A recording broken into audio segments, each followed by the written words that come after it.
Assalamualaikum warahmatullahi wabarakatuh. Jumpa lagi dan selamat datang kembali di channel Rabu Misteri. Seperti biasanya pada kesempatan kali ini saya akan membagikan sebuah kisah-kisah misteri. Kisah kali ini ditulis oleh Restu Wiraatmaja yang berjudul Ritual Jaga Pocong. Namun sebelum saya lanjutkan ke inti ceritanya, bagi teman-teman yang belum subscribe, silakan bisa tekan tombol subscribe terlebih dahulu dan jangan lupa aktifkan lonceng notifikasinya agar tidak ketinggalan update video terbaru dari kami. Untuk itu langsung saja tanpa perlu berlama-lama lagi, dan inilah bagian pertama, Ritual Jaga Pocong.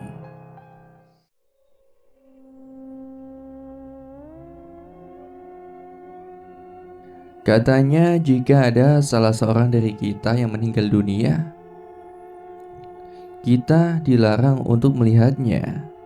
Atau mungkin bagi yang memiliki sebuah pantangan, maka dilarang untuk menemuinya, walaupun itu adalah terakhir kali pertemuannya di dunia. Katanya jika yang meninggalnya adalah orang yang tersayang, maka itu akan menjadikan orang yang meninggal tidak tenang dan ingin menemui kita lagi di dunia. Apapun itu, pandangan tetaplah pantangan. Semua pantangan yang sering terjadi di kehidupan kita adalah pantangan yang seringkali kita jumpai. Salah satunya adalah pamali. Mereka yang mungkin saja memiliki sebuah pantangan tertentu rawan terkena pamali atau ketidakbolehan dalam hal apapun. Hal ini terjadi juga kepadaku di saat kakek meninggal dunia. Kami menyebutnya Simbah Kakung. Simbah Kakung adalah orang yang penyabar. Dia termasuk orang yang memiliki hati yang lembut, penyayang, dan juga selalu mementingkan kepentingan keluarganya. Mbah Kakung sendiri memiliki 12 orang anak, yang mana 8 diantaranya sudah meninggal dunia dan hanya tersisa 4 orang. Dari keempat itu, 2 diantaranya merantau ke Cirebon dan 2 laginya menetap di Pekalongan, Jawa Tengah. Dan pada kesempatan kali ini, saya akan menceritakan tentang pengalaman penulis saat melakukan sebuah ritual yang sangat mengerikan. Ritual itu bernama Ritual Jaga Pocong. 1 tahun sebelum Simbah Kakung meninggal, tepat saat itu perkiraan tahun 2007, Bapak dikabarkan oleh keluarga yang ada di Pekalongan untuk menghadiri sebuah acara pernikahan salah satu cucu dari Simbah Kakung. Acara itu sendiri sekaligus sebagai pengikat silaturahim antara bapak dan juga keluarga yang ada di Pekalongan, Jawa Tengah. Kebetulan, yang datang saat itu hampir satu keluarga penuh. Kami berangkat menggunakan mobil pribadi, salah satu saudara yang berada di Cirebon juga. Perjalanan dari Cirebon untuk menuju ke Pekalongan menghabiskan waktu kurang lebih 3,5 jam sampai 4 jam. Kala itu kami berangkat tepat di malam hari dengan tujuan untuk menghindari kemacetan. Singkat cerita, selama dalam perjalanan kami bercerita banyak hal terkait keluarga Simbah Kakung dan Simbah Uti. Mereka menceritakan terkait hal-hal aneh yang selalu saja berefek pada kehidupan Simbah Kakung dan juga Simbah Uti. Seperti saat dimana tragedi babat ambruk Kepati yang menewaskan kurang lebih 8 orang. Di dalam tragedi yang sama, yaitu berkisar 30 tahun setelah babat ambruk Kepati, salah seorang keluarga dari Simbah Uti terdampak serangan santet yang mengerikan yang dikenal dengan nama santet tumbas kelor. Bapak sempat terharu ketika mendengarkan kisah kelam yang melanda kedua orang tuanya saat itu. Bagaimana tidak? Secara bapak sendiri adalah anak terakhir dari 11 saudara lainnya, dan saat bapak dilahirkan, kemungkinan besar saudara-saudaranya sudah memiliki jenjang waktu umur yang mendekati kepada maut. Perjalanan terus berlanjut. Sekitar pukul jam 11 malam mobil memasuki wilayah Tegal. Sebentar lagi mereka akan menuju ke daerah Pemalang, Jawa Tengah. Lalu setelah melewati Pemalang, mereka akan memasuki sebuah desa yang mana di dalamnya terdapat banyak desa lain yang selalu berjajaran. Pukul 1 pagi mobil pun tiba di sebuah desa tempat Simbah Kakung dan juga Mbah Uti tinggal. Kami semua langsung turun dari mobil dan membawa semua barang-barang kami untuk selanjutnya diletakkan di rumah Simbah. Kebetulan saat kami datang, Simbah Uti dan juga Mbah Kakung sudah berdiri di hadapan rumah, sembari menatap setiap cucu-cucunya yang baru saja datang dari Cirebon. "Itu Simbah, sana salaman dulu." Kebetulan aku dan kedua kakakku langsung menyelami tangan Simbah. Berawal dari kakakku yang pertama, Simbah hanya menatap dan mengusap rambutnya. Begitu pula dengan kakakku yang kedua, Simbah hanya menatap dan mengusap rambutnya. Akan tetapi begitu aku menyalaminya, ada perbedaan yang aku rasakan. Simbah bukan hanya menatap dan mengusap rambutku, namun dia menundukkan badannya sambil mengatakan sesuatu padaku. "Nak, badanmu wangi sekali." Aku yang saat itu belum mengerti apa artinya hanya tersenyum. Simbah pun membalas senyuman itu dengan mencium dahiku. Bapak yang melihat kejadian itu langsung mendekati ke arah Simbah dan bertanya, apa maksud dari perkataan Simbah barusan. "Maksud bapak nopo, Pak?" tanya bapakku pada Mbah Kakung. "Jangan sampai ketika aku sudah tidak ada, kamu tidak membawa anakmu yang paling terakhir." Bapak pun terdiam. Kami pun segera masuk ke dalam tatkala Simbah menggandeng ketiga cucunya itu secara bersamaan.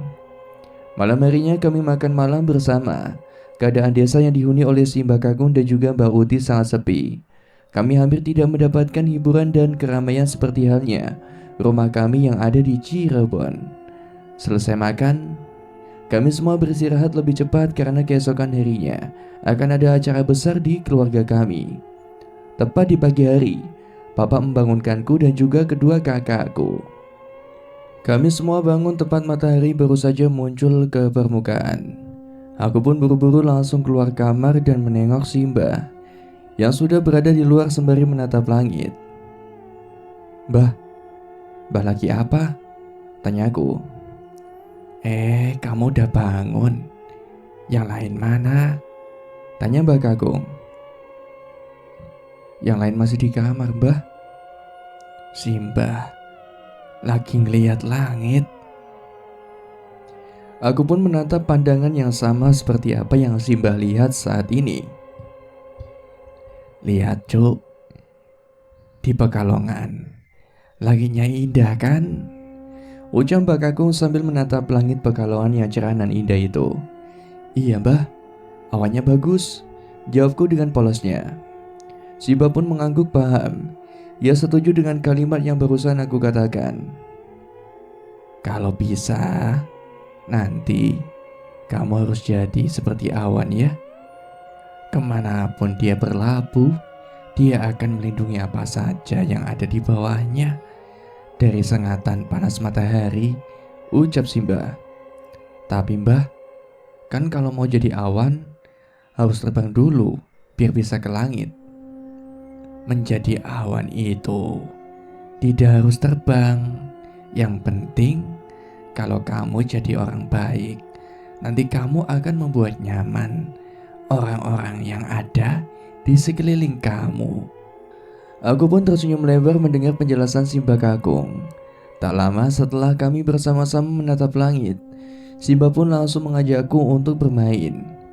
Ia sengaja menggelitiki perutku hingga membuat perutku merasa geli dan mengejarku sampai dapat. "Bah, geli geli Mbah," ucapku sembari tertawa. "Ayo, mau kemana kamu?" Kami pun bermain-main di depan rumah sampai-sampai Simbah Uti sendiri hanya geleng-geleng kepala saat melihat kelakuan Mbah Kakung saat bermain dengan diriku. "Simbah nanti akan ajak kamu ke sawah milik Simbah ya. Di sana banyak sekali burung-burung dan orang-orangan sawah, ucap Simba. Kapan, Bah? Tanyaku. Nanti, kalau kamu main ke sini lagi. Mau sekarang, Bah? Sekarang kamu makan dulu, terus istirahat. Jangan main terus, nanti badannya hitam. Aku pun tertawa saat Simba mengatakan jika aku memiliki kulit yang hitam karena sering bermain. Rasanya Simba Kakung sangat nyaman dan senang saat bersama denganku.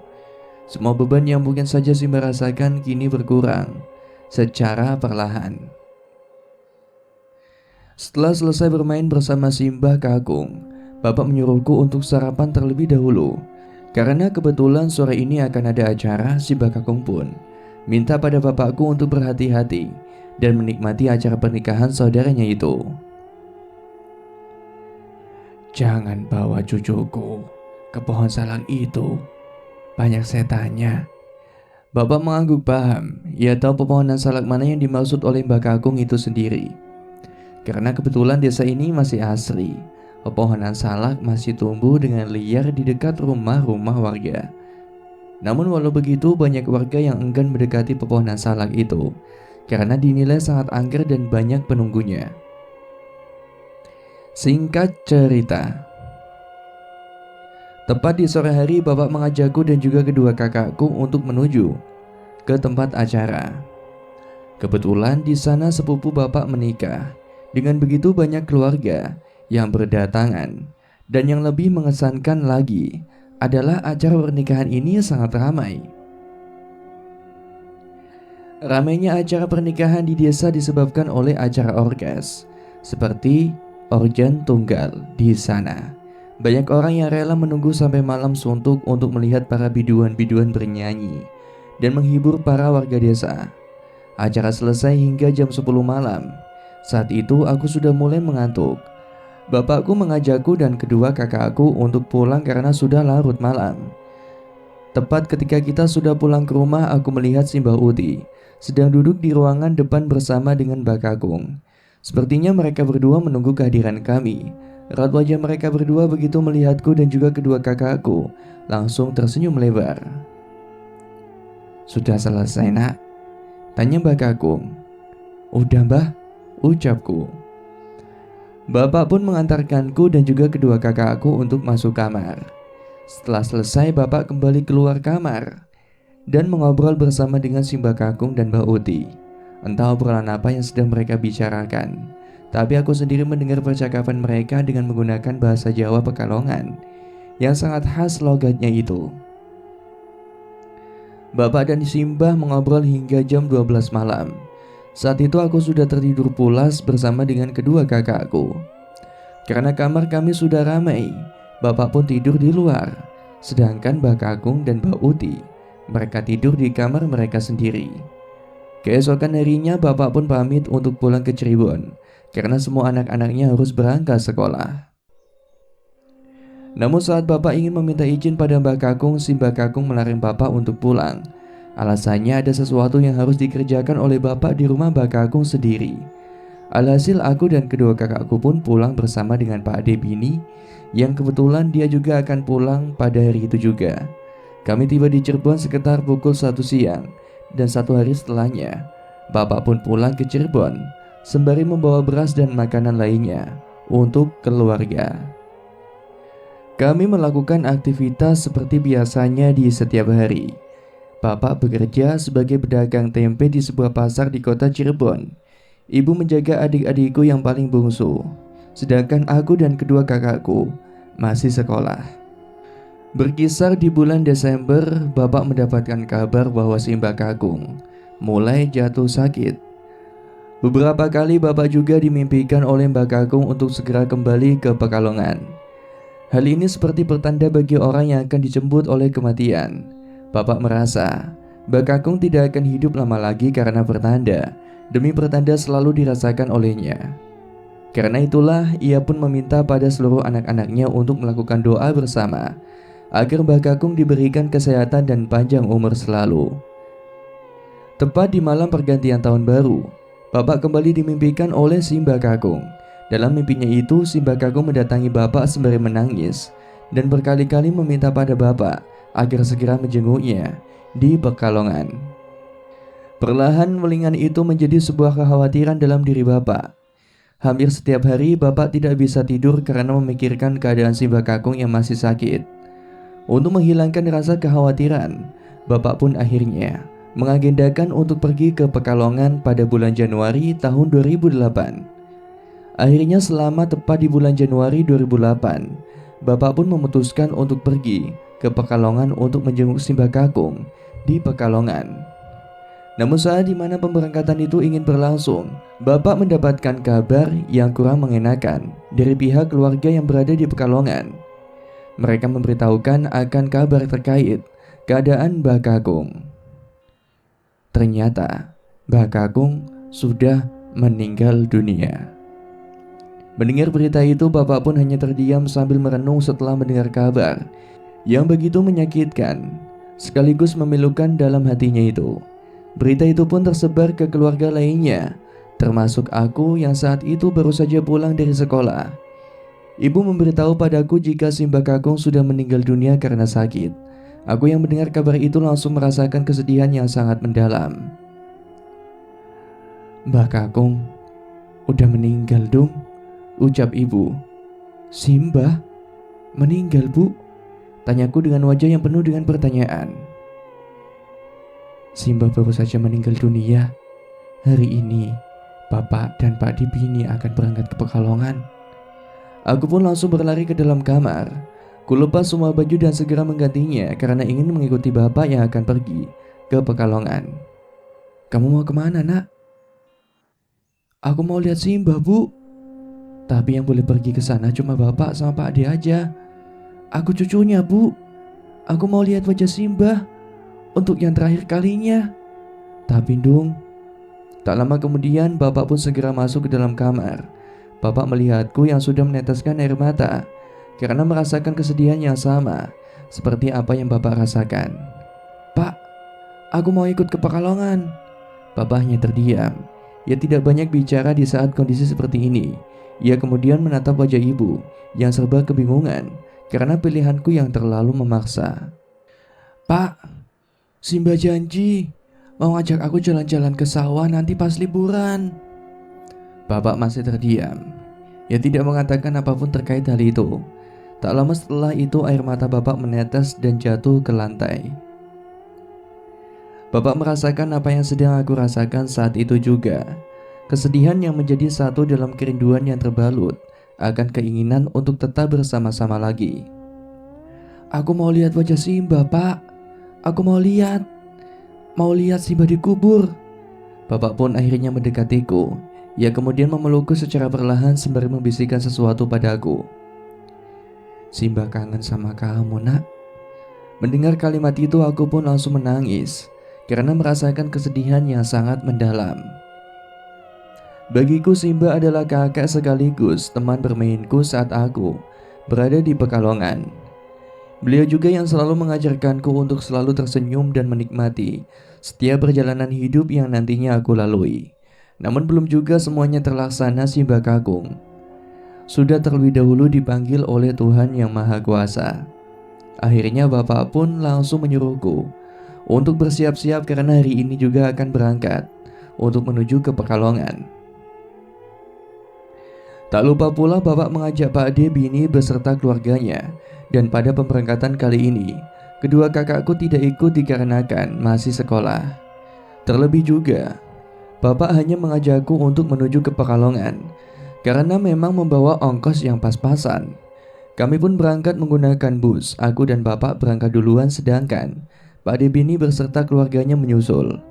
Jarak antara Cirebon ke Pekalongan memakan waktu berkisar 4 jam. Melewati jalan pantura yang terik panas mataharinya sangat menyengat, membuat keringatku selalu keluar dan membasahi tubuh. Tiba saat kami memasuki Brebes, aku melihat kedua mata Bapak sudah sembab. Dia seperti menahan air matanya untuk kembali jatuh karena mungkin tidak ingin melihatku merasa sedih saat melihatnya. "Pak, Bapak nangis." Bapak hanya tersenyum. Ia kemudian mengusap kepalaku sembari menyuruhku untuk tertidur karena mungkin perjalanan masih cukup jauh. Aku pun memutuskan untuk tidur lebih dulu agar ketika bangun, bus sudah sampai ke Pekalongan. Singkat cerita, saat bus memasuki Tegal, tiba-tiba kami terjebak oleh macet. Mungkin ada perbaikan jalan saat itu, hingga membuat banyak kendaraan yang terjebak di satu area, hingga berlomba-lomba untuk membunyikan klakson. Setengah jam kemudian, mobil pun kembali melanjutkan perjalanannya untuk menuju ke daerah Pemalang. Di sini bapak sengaja tidak membangunkanku. Kedua tangannya langsung mengeluarkan tasbih seraya berzikir untuk meminta ketenangan hatinya yang sedang dalam keadaan kalut dan penuh dengan kesedihan. Allahu, Allahu, Allahu. Begitulah kira-kira bunyinya zikir yang terus diucapkan oleh bapak. Ia juga seorang manusia yang merasakan kesedihan saat ditinggal oleh orang tuanya. Bapak sengaja pura-pura kuat di depanku agar dia tidak ingin menunjukkan kesedihannya di depan mataku untuk saat ini. Padahal hati bapak sangat hancur dan remuk tatkala mendengar pemberitaan kematian si Mbah Kakung. Bapak menyesal karena tidak bisa melaksanakan welingan atau petunjuk yang sudah diketahuinya lewat mimpi. Perjalanan masih berlanjut. Saat dimana sudah memasuki gapura perbatasan antara Pekalongan dan Pemalang, bapak pun segera membangunkanku. Nak, bentar lagi sampai, bangun. Aku pun terbangun mendengar kalimat itu. Aku pun langsung memeluk bapak sembari menutupi kesedihanku saat mengingat si Mbah Kakung. Bus pun akhirnya berhenti tepat di sebuah jembatan yang bernama Jembatan Sipahit. Di situ bapak pun memutuskan untuk turun karena perjalanan akan berlanjut dengan menggunakan becak. Perjalanan dari tempat kita turun hingga menuju desa yang dituju berkisar setengah jam. Saat itu kondisi pedesaan sudah sangat sepi. Sepanjang jalan mataku tertuju pada sawah-sawah yang melintang luas di kanan kiri jalan. Tangan bapak menggenggam kuat kedua tanganku. Napasnya sudah mulai memberat. Kedua bola matanya benar-benar menggambarkan sebagai sosok seorang anak yang rindu dengan kondisi kedua orang tuanya. Sesampainya kita di desa itu, aku melihat banyak orang-orang desa mengenakan pakaian serba hitam. Beberapa juga mengenakan pakaian ala kadarnya dan membawa sesuatu, seperti beras yang berada di dalam sebuah baskom, lalu ditutupi dengan menggunakan kain. Lantunan suara surat Yasin terdengar jelas dari luar rumah. Bapak langsung disambut oleh si Mbak Uti dan segera masuk ke dalam rumahnya. Aku menepi di pinggir rumah menunggu aba-aba untuk bisa masuk ke dalam, bersamaan dengan orang-orang di luaran. Dari dalam rumah aku mendengar suara tangisan pecah, tapi itu bukan suara bapak. Sepertinya itu adalah suara Bude, kakak perempuan dari bapak. Aku ingin memaksa masuk ke dalam untuk mengetahui apa yang sedang terjadi. Namun saat aku ingin menerobos masuk ke dalam, tiba-tiba Mbah Uti melarangku untuk masuk ke dalam rumah. Mbah, aku mau masuk. Kamu jangan masuk dong. Tapi Mbah, aku mau lihat wajah si Mbah. Jangan masuk. Belum juga aku menyelesaikan perkataanku, si Mbah Uti segera memotongnya. Entah apa yang terjadi saat itu, namun aku hanya diam sembari melihat wajah si Mbah Uti yang tidak menginginkan aku untuk masuk ke dalam rumahnya. Tepat setelah si Mbah Uti masuk ke dalam rumah, aku mencoba untuk mencari momen agar bisa menerobos masuk ke dalam. Tujuanku adalah satu, yaitu ingin melihat wajah si Mbah Kakung yang sudah direbahkan di sebuah amben atau tempat tidur. Saat si Mbah Uti meyakini jika aku tidak akan masuk ke dalam rumah, aku pun langsung memanfaatkan kesempatan ini untuk masuk ke dalam dengan cara menerobos keramaian orang yang sudah berdiri di depan pintu. Permisi, ucapku dengan lirih. Saat aku sudah berhasil menerobos keramaian itu dan masuk ke dalamnya, aku pun melihat bapak yang sedang berada di depan amben tempat si Mbah Kakung direbahkan. Akan tetapi mataku tertuju pada sesuatu yang aneh di amben itu. Tanpa sadar, aku melihat seorang sedang duduk di amben tersebut sembari menundukkan wajahnya. Karena penasaran, aku pun perlahan mendekat untuk melihat lebih jelas siapa orang yang sedang duduk di amben tempat di mana si Mbah Kakung direbahkan. Saat dimana jarakku sudah sedikit dekat dengan amben itu, tubuhku langsung merinding seketika saat mengetahui sosok yang duduk di amben itu. Pak, ucapku. Bapak yang awalnya sedang membaca surat Yasin langsung terdiam dan sekaligus terkejut saat melihatku sudah berada di dekat dengannya. Kamu ngapain di sini?" Begitu juga dengan Bauti dan yang lainnya. Mereka semua kaget saat melihatku sudah ada di dekat jenazah si Mbah Kakung. Sembari menunjukkan ke arah sosok yang sedang duduk di dekat Mbah Kakung, aku pun mengarahkan jari telunjukku ke arah sosok itu. Itu siapa, Pak?" tanyaku. "Siapa? Kamu lagi ngapain di sini?" Ada orang, Pak, yang lagi duduk di dekat jenazah si Mbah Kakung." Mereka yang mendengar itu langsung kaget dan menghentikan bacaan Al-Qur'annya secara bersamaan. Perlahan sosok itu menengok ke arahku, wajahnya penuh dengan kesedihan. Matanya yang hitam membuat aku mundur beberapa langkah dari tempat itu. "Pak, itu Mbah Kakung, Pak. Mbah Kakung ada 2, Pak." Bauti segera membawaku keluar dari tempat itu. Ia tidak mau jika momen berduka ini menjadi momen yang menimbulkan banyak pertanyaan bagi para warga. Akhirnya Pak Debini membawaku ke sebuah desa yang letaknya tidak jauh dari desa tempat di mana si Mbah Kakung dan si Mbah Uti itu tinggal. Selama berada di desa sebelah, aku hanya terdiam termenung, sembari menahan sedih karena tidak bisa menyaksikan langsung pemakaman dari si Mbah Kakung. Pemakaman Mbah Kakung tidak dihadiri oleh satu cucu pun dari si Mbah Kakung ataupun Mbah Uti. Semua cucu-cucunya tidak diperkenankan untuk melihat pemakaman Mbah Kakung. Entah apa yang membuat larangan itu turun. Namun banyak yang mengatakan larangan itu diperuntukkan agar para cucu Mbah Kakung tidak terkena sawang atau tempelan yang berasal dari kuburan. Setelah pemakaman usai, para cucu-cucu Simbah pun diperkenankan untuk kembali ke rumah Simbah Kakung. Saat itu aku langsung memeluk bapak dengan eratnya. Perasaan sedih masih belum juga hilang tatkala aku melihat kedua mata bapak yang sedikit membengkak akibat rasa sedih yang ia pendam.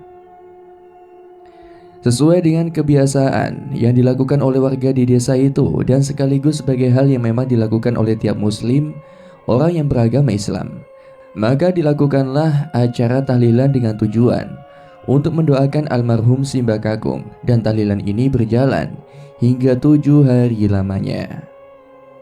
Hari pertama. Di hari pertama ini kepalaku masih digandrungi oleh banyak pertanyaan yang belum terpecahkan. Seluruh keluarga besar memadati rumah Simbah Kakung. Mereka saling membicarakan terkait kejadian di waktu pagi yang sempat membuat heboh para warga dan juga keluarga besar saat aku melihat sosok Simbah Kakung yang sedang duduk di sebelah jenazahnya yang direbahkan di atas amben atau ranjang. "Sampai kapan di Pekalongan?" tanya Mbah Uti pada bapak. "Kemungkinan setelah 7 hari, Nek. Kita akan kembali lagi ke Cirebon," jawab bapak. Sedangkan anggota keluarga yang lainnya, mereka masih memperhatikanku yang termenung sendirian di dalam kamar. "Kasihan anakmu itu. Dia adalah cucu kesayangan Mbah Kakung. Kalau saja sebelum meninggal Mbah Kakung bisa bertemu dengan anakmu, pasti kita tidak akan melarang anakmu untuk masuk ke dalam rumah saat pagi tadi," jelas Bauti sembari mengusap air matanya yang perlahan berjatuhan di kain tabinya. Bapak terdiam. Ternyata ada alasan tersendiri mengapa anaknya tidak boleh masuk saat pagi tadi. "Memangnya apa alasan terbesarnya, Nek?"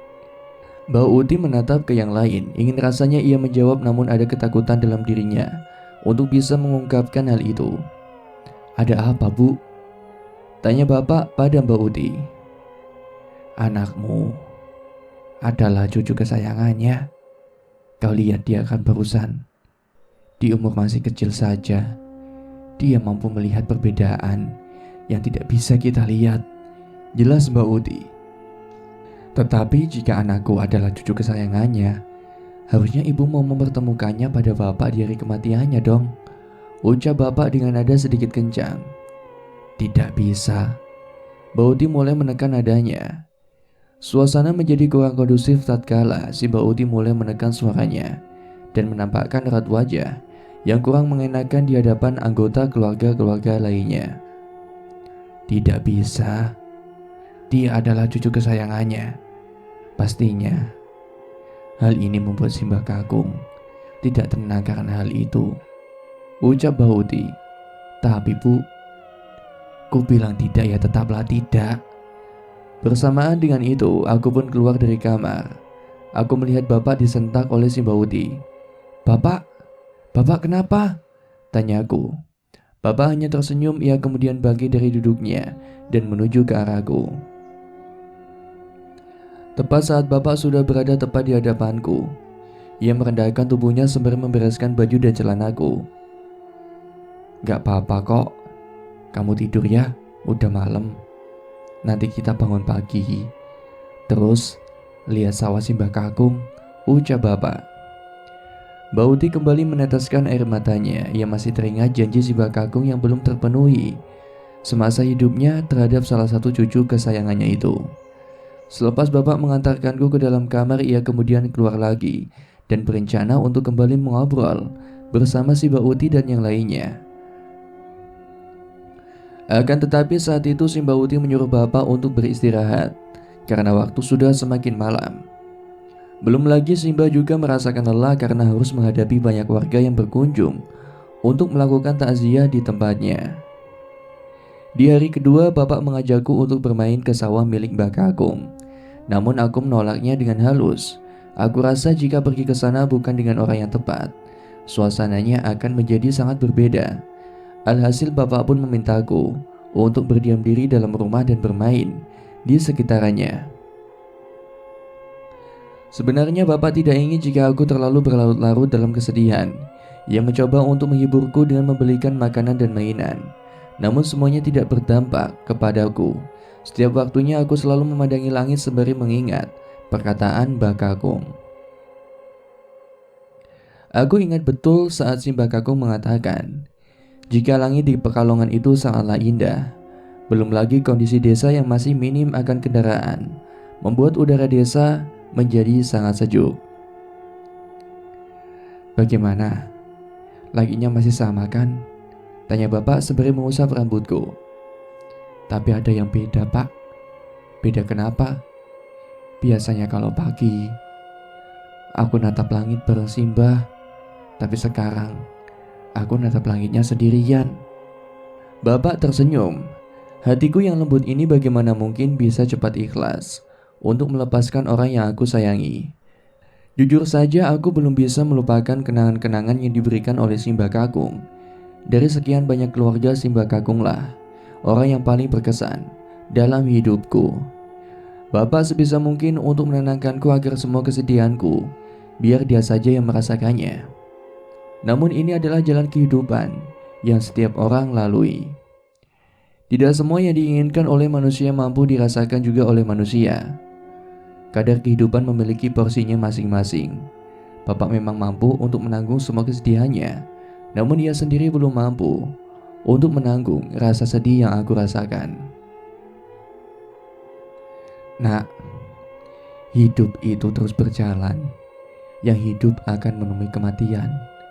Lalu akan lahir bayi-bayi yang menjadi generasi kita semua. Kita juga akan merasakannya.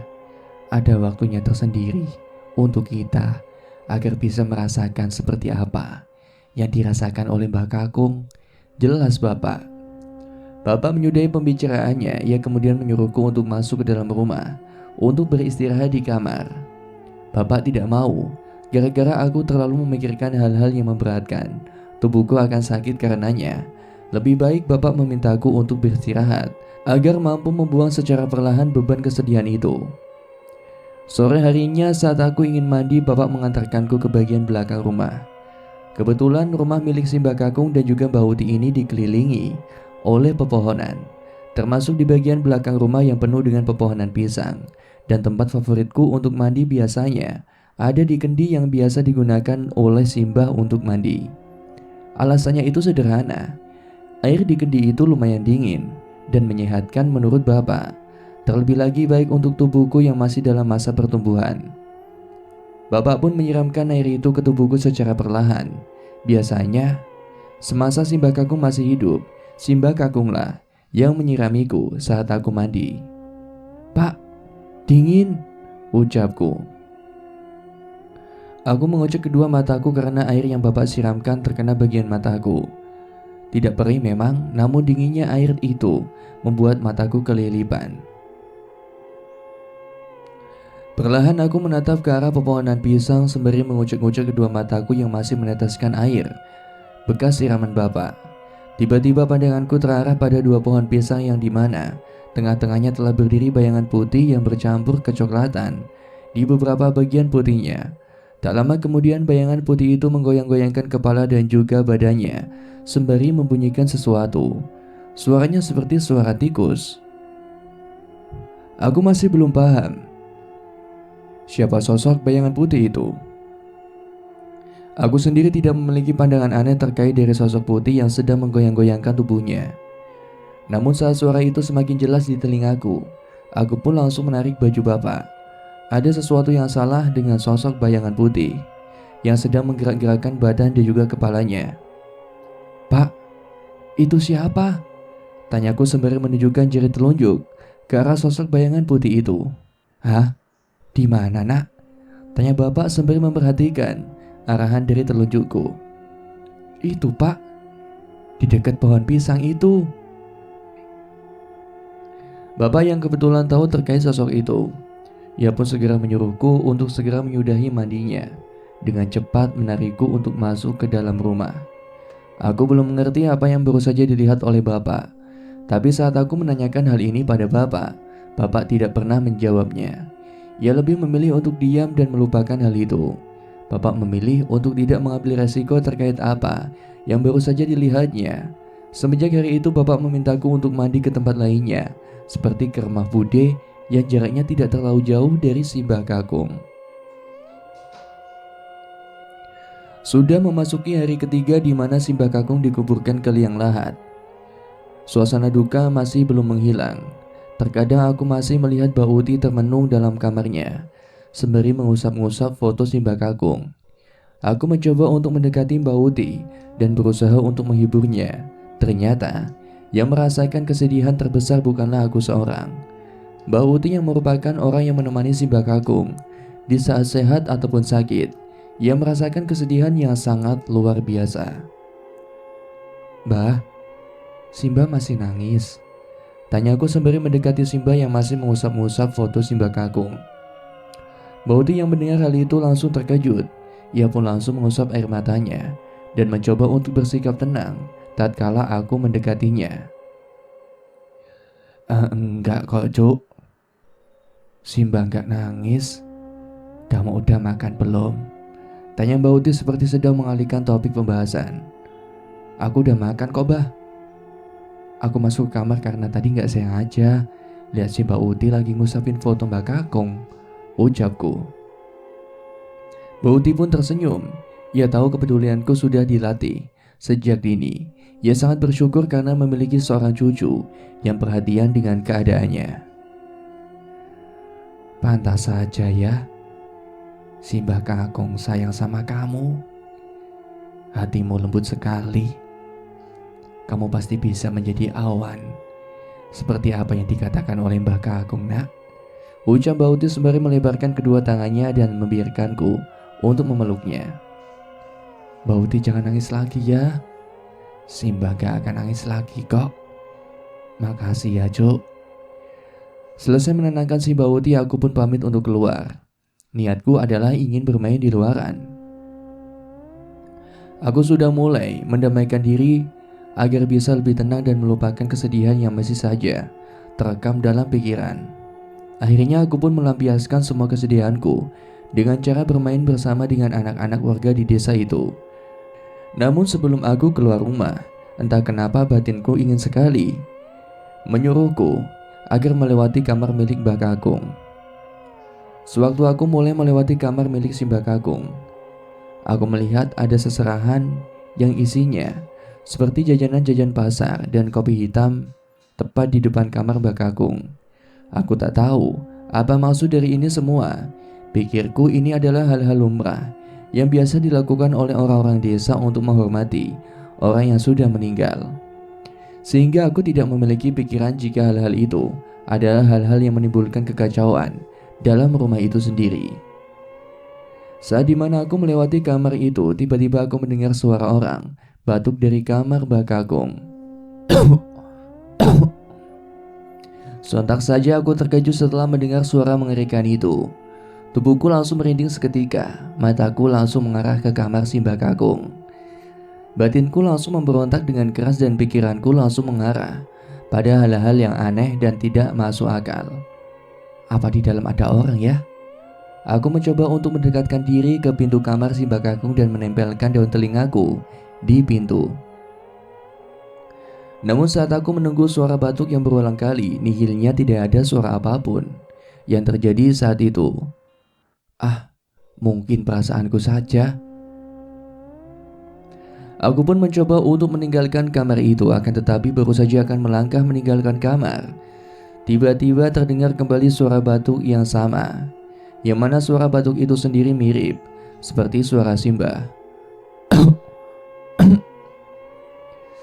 Aku pun kembali lagi ke kamar dan melakukan hal yang sama, yaitu menempelkan daun telingaku ke arah pintu kamar milik Simbah. Akan tetapi bukannya jawaban yang aku jawab, justru yang muncul malah pertanyaan aneh yang ada di benak pikiranku. Apa Simbah ada di dalam ya? Karena penasaran, aku pun mencoba menanyakan hal ini pada Mbak Uti. Kebetulan si Mbak Uti masih ada dalam kamar. Secara bersamaan aku pun langsung menanyakan hal itu pada Mbak Uti terkait suara batuk yang baru saja muncul dari dalam kamar Mbak Kakung. Mbah, tadi aku baru aja dengar suara batuk dari kamar Mbak Kakung, ucapku dengan polos. Mendengar pernyataan itu, si Mbak Uti pun langsung terkejut. Ia pun langsung membalikkan badannya dan menanyakan kembali terkait pernyataan yang baru saja aku katakan. Kapan kamu dengarnya? Barusan Mbah. Emangnya di dalam kamar si Mbak Kakung ada Mbak Kakungnya ya? Tanyaku pada Mbak Uti. Mbak Uti mulai kebingungan. Ia berencana untuk tidak mengarahkan hal itu kepada keberadaan si Mbak Kakung atau hal-hal yang lainnya. Dengan tenang si Mbak Uti pun langsung mengatakan hal yang membuat aku tidak mempertanyakan lagi hal itu. Mungkin kamu salah dengar, kan bisa saja itu suara batuk orang lain. Jadi gak usah dipikirin ya. Senyum Simbah sembari memintaku untuk tidak melewati kamar Mbak Kakung lagi. Akhirnya aku pun memutuskan untuk memutar arah dan tidak lagi melewati kamar Mbak Kakung sesuai perintah dari Simbah.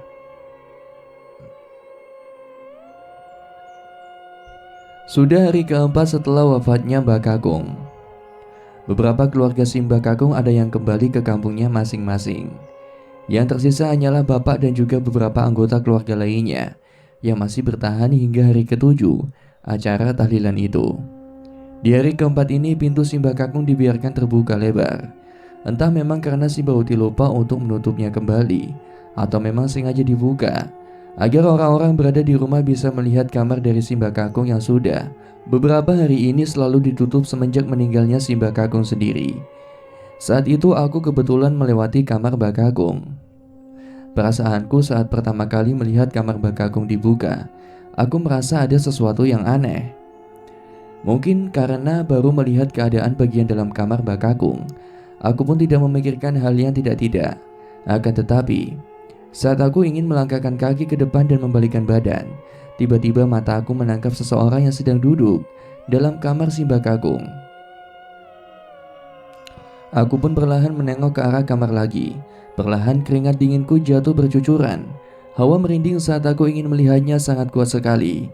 Kedua kakiku bergetar hebat tatkala kedua mataku menatap sosok laki-laki sedang duduk membelakangi pandanganku sembari menundukkan kepalanya. Entah mengapa, bodohnya aku, saat itu aku langsung mengatakan hal yang sangat frontal. Mataku langsung bergeming berbicara saat mendapati seorang yang perawakannya mirip seperti Simbah Kakung. Simbah Kakung? Ucapku secara perlahan. Perlahan aku menggerakkan sekuat tenaga kedua kakiku Aku mencoba dan berusaha keras untuk meninggalkan tempat itu. Aku yakin dengan seyakin-yakinnya, sosok laki-laki yang perawakannya mirip seperti Mbak Kakung itu adalah memang nyatanya itu si Mbak Kakung. Namun jika si Mbak Kakung kembali ke rumah, apa yang sebenarnya yang ia cari? Apakah ada sesuatu yang belum selesai di alam dunianya sehingga ia datang kembali untuk menyelesaikannya? Di hari kelima ini, jumlah warga yang mengikuti acara tahlilan semakin berkurang. Mungkin karena efek cuaca di sore hari yang memang turun hujan, hingga membuat beberapa warga memutuskan untuk berdiam diri di rumahnya masing-masing, atau mungkin ada alasan lainnya. Namun untungnya, acara tahlilan bisa diselesaikan dengan hikmat. Simba Uti juga mengucapkan terima kasih pada Ustadz yang memimpin tahlil karena mampu dan konsisten untuk memimpin tahlil walau cuaca sedang dalam kurang membaik. Setelah acara tahlilan selesai, aku meminta pada Simba Uti untuk tidur bersama bapak di luar kamar. Keinginan itu didasari karena memang aku ingin tidur bersama bapak. Rasanya tidur sendirian di kamar Mbak Uti membuatku kurang tenang. Terlebih lagi aku yang biasa tidur dengan bapak, kini sengaja dipisahkan dan tidak lagi tidur secara bersamaan. Saat aku meminta permintaan yang ringan itu, tiba-tiba Mbak Uti menjawab dengan tegas. Tidur di dalam kamar, jawab Mbak Uti dengan tegas. Aku tidak bisa menolak keinginan Mbak Uti. Rasanya aku memang harus tidur di dalam kamar untuk menghindari amarah Simba. Akan tetapi, di sisi lain juga aku merasakan kasihan pada Mbak Uti yang sangat peduli padaku, sehingga keinginanku untuk tidur di luar pun harus ditunda terlebih dahulu. Alhasil aku pun tidur di kamar seperti hari-hari biasanya. Tepat di tengah malam aku terbangun karena banyak nyamuk yang menggigit tubuhku. Padahal aku sudah menutupinya dengan mengenakan kain dan juga sudah mengoleskannya dengan sovel. Namun mungkin beda juga jenis nyamuk yang menggigitku saat itu. Aku pun mencoba untuk tidur dengan memaksa kedua mataku agar terpejam saat itu juga. Akan tetapi saat aku baru saja memejamkan mataku, tiba-tiba terdengar suara dari kamar sebelah yang kebetulan itu adalah kamar dari Mbak Kakung. Lagi-lagi, aku mendengar suara batuk dari kamar sebelah. Aku masih penasaran apakah Simba benar-benar datang ke rumah ini lagi, atau memang ada sesuatu di balik semuanya. Aku mencoba untuk tidur tidak memikirkan hal itu dan berusaha sebisa mungkin untuk tidur agar bisa melupakan pemikiran-pemikiran anehku saat itu juga. Di hari ke-6 aku mencoba untuk nekat dan masuk ke dalam kamar Mbak Kakung. Alasanku memberanikan diri untuk masuk ke dalam kamar Mbak Kakung adalah karena ada beberapa kejadian dan kejanggalan yang sudah terjadi baru-baru ini. Dan anehnya belum ada jawaban sama sekali yang membuat hati dan pikiranku tenang saat itu. Aku pun mengecek barang-barang peninggalan Mbak Kakung, akan tetapi tak ada satupun yang patut dicurigai. Karena tiada memuat hasil, aku pun kembali keluar. Mungkin suatu saat semuanya akan ketahuan dan terbongkar terkait misteri-misteri suara semalam dan sosok pria yang perawakannya mirip seperti si Mbak Kakung. Ketika aku keluar dari kamar dan menutup kamar si Mbak Kakung sendiri, tiba-tiba hal yang mengejutkan terjadi. Suara batuk itu terdengar kembali dari dalam kamar Mbak Kakung, tepat di saat aku menutup pintu kamarnya. Dengan cepat aku pun langsung membuka kembali pintu itu. Namun saat aku membuka kembali, tak ada seorang pun di dalamnya. Bulu kuduku mulai merinding. Aku tahu ada keanehan yang berada di kamarnya si Mbak Kakung. Kemungkinan besar si Mbak Kakung memang berada di dalam kamar ini dan kembali lagi ke rumah untuk urusan tertentu. Di malam ke-7, ini adalah hari terakhir. Hari di mana acara tahlilan yang digunakan untuk mendoakan si Mbak Kakung selesai tepat di hari ini juga. Keluarga besar pun berkumpul sebelum membubarkan diri dan kembali ke kampung halamannya masing-masing. Mereka semua bersama-sama menguatkan si Mbak Uti agar diberikan kesabaran dan kekuatan untuk menjalankan aktivitas seperti biasanya lagi. Malam itu, Mbak Uti mempersilahkan padaku untuk tidur di luar bersama Bapak. Mungkin si Mbak Uti tidak ingin lagi mengekang pilihanku dan apa yang menjadi keinginanku. Aku pun memanfaatkan kesempatan itu untuk tidur bersama Bapak sewaktu orang-orang sudah mulai bepergian. Padahal seluruh lampu dimatikan satu persatu. Yang tersisa hanyalah lampu di kamar si Bauti yang masih menyala. Karena kebetulan si Bauti sendiri tidak terbiasa untuk tidur dengan lampu yang dimatikan. Kebetulan, saat itu aku tidur bersama dengan bapak. Untuk posisinya sendiri, aku menghadap ke arah tembok yang terbuat dari anyaman bambu.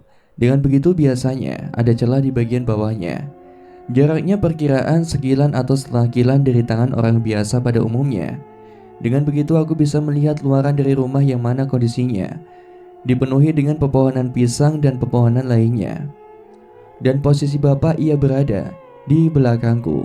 Aku sengaja mengambil posisi ini agar bisa melihat luar rumah juga. Tepat jam 12 malam entah mengapa aku terbangun karena suara berisik yang berasal dari luar rumah. Aku mendengar suara gedoran pintu terus-menerus terdengar jelas di telingaku hingga berulang-ulang kali lamanya. Setelah aku terbangun, aku terkejut saat di hadapanku terdapat bayangan putih yang dimana bayangan ini terbatas seperti seorang sedang berdiri tepat di hadapanku. Aku pun penasaran. Entah mengapa tubuhku bergerak dengan sendirinya untuk mengecek bagian luar dari rumah dan ingin tahu apa yang ada di luaran rumah dan siapa sosok bayangan putih itu. Akhirnya aku pun membuka pintu depan dan mengecek ke bagian samping rumah. Akan tetapi, saat aku mengecek tepat di mana sosok bayangan putih itu berdiri, aku tidak mendapati apapun atau sesuatu yang sudah berdiri di sana. Kok gak ada? Gumamku. Aku pun kembali masuk ke dalam rumah dan mencoba untuk tidur kembali. Akan tetapi, baru saja aku merebahkan tubuhku dan menatap ke arah depan, tiba-tiba sosok bayangan putih itu muncul lagi. Kok ada bayangan putih lagi? Aku pun melakukan hal yang sama, membuka pintu depan rumah dan mengecek kembali bagian samping rumah. Namun tatkala aku mengecek tempat di mana sosok bayangan putih itu berdiri, hasilnya sama saja.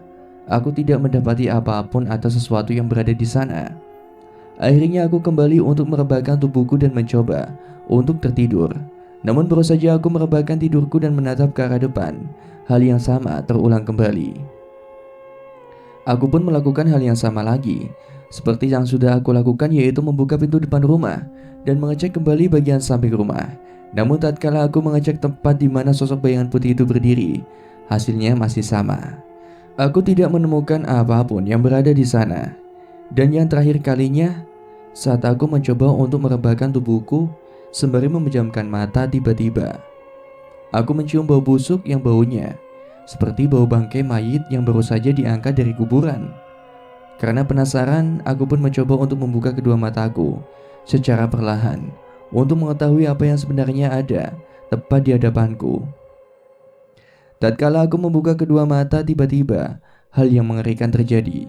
Aku melihat dengan jelas sosok pocong yang wajahnya benar-benar sudah hancur berantakan. Wajahnya berada tepat di hadapanku saat itu juga. Entah bagaimana aku menggambarkan sosok pocong itu. Yang pasti, ini adalah pertama kalinya aku melihat sosok pocong dengan rupa yang sangat menyeramkan. Bersamaan dengan itu, sosok itu mengatakan hal yang sangat mengerikan pada aku. Ikut yuk nak,